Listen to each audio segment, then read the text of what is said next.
Hello and welcome to my video.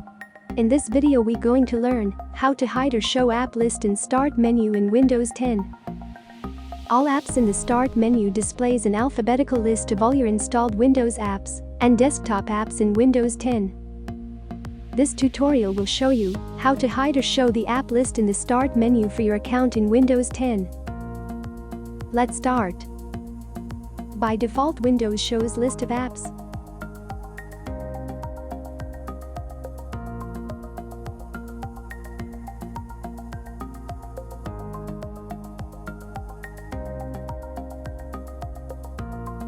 To hide this list of apps, go to Start menu button and then search settings.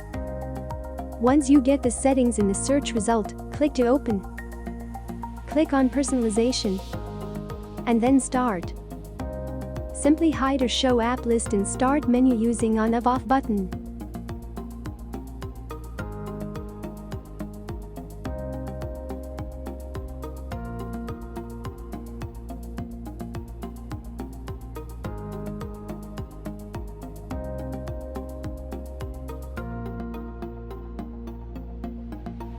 That's all for now.